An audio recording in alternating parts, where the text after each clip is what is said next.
Utility tokens. They seem to be taking over the NFT space by storm. The collection Cyberkongs was actually the first to popularize this concept through their Genesis Kongs. This has now led to many blue chips trying to provide their own utility token for their holders. And this goes for huge projects such as the Dogepound and Bored Ape Yacht Club. The Dogepound is now developing their Diamond Paws token, while the Bored Ape Yacht Club announced that they are also working on a utility token that will be released Q1 of 2022. Like the Cyberkongs, there are a lot of NFT collections that are coming out and they produce pixelated art and yield utility tokens. This is obviously becoming a big trend in the NFT space. This popular utility token wave relates to NFT influencer Bento Boy's tweet when he says, "Find the trend, abuse it, then find the next one. This is the way." So today we're going to learn about this new trend and how we're going to use this knowledge to invest into NFTs. The format of this video is going to be what is a utility token, how does it function, some flaws that I see with it, and key takeaways. Alright, so what is a utility token? A utility token has a wide use case of functionality. It has value, however, it is not necessarily considered money. But this utility token does provide value to investors in other ways, such as giving investors or users future access to products or services. Now let's get back into the Cyberkongs.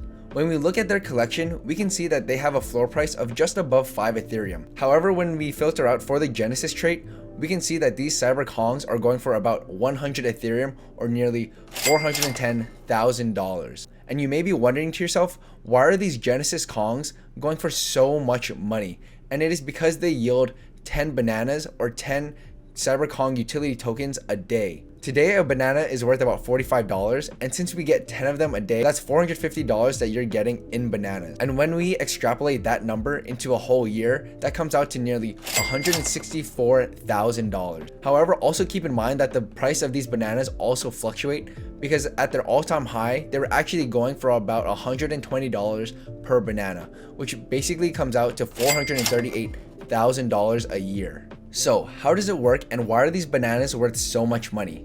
Well, it's because these teams put a valuable use case behind the tokens. For example, you can use these banana tokens to produce companion NFTs, baby Kongs, or customize the name or bio of your Kong. This means the bananas will be bought by other Kong holders to speed up their process of gaining more bananas. So if you wanted to breed a baby Kong, that would cost you about 600 banana tokens. That means it would take you about 60 days to generate enough bananas to make this breeding happen. Or with your money, you can buy more banana tokens on the market and be able to use them for your breeding and speed up that process.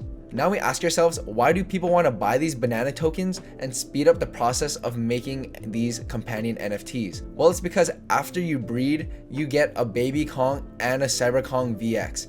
And this is worth a lot of Ethereum. That means the profit will outweigh the cost of buying these bananas. So essentially with this business model, holders are getting utility tokens, and that's kind of the concern that is brought up today because that is technically getting passive income, but it's not necessarily getting money as they're getting utility tokens. There does seem to be some kind of flaw with this model. There are two collections, DAO Turtles and Zombie Cats, that were taken off of OpenSea because of this. The problem with these two collections is that they promise their holders that they will make money. And by doing so, you technically become a security. So when going back on this, you cannot use that language of promising utility back to the holders. So due to becoming an unregistered security, OpenSea decided to take these two collections down, making them practically worthless. So looking at this tweet that was actually retweeted by the DAO Turtles, it reads, "This is the reason OpenSea froze DAO Turtles.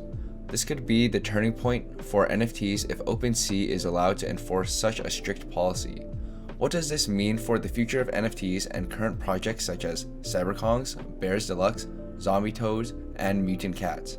And I think that's a really great point because OpenSea gave DAO Turtles this notice that says that they're prohibited from the use of the service to carry out any financial activities subject to registration or licensing, including but not limited to creating, listing, or buying securities, which is essentially what they are technically doing through this utility token, but it's not directly monetary value.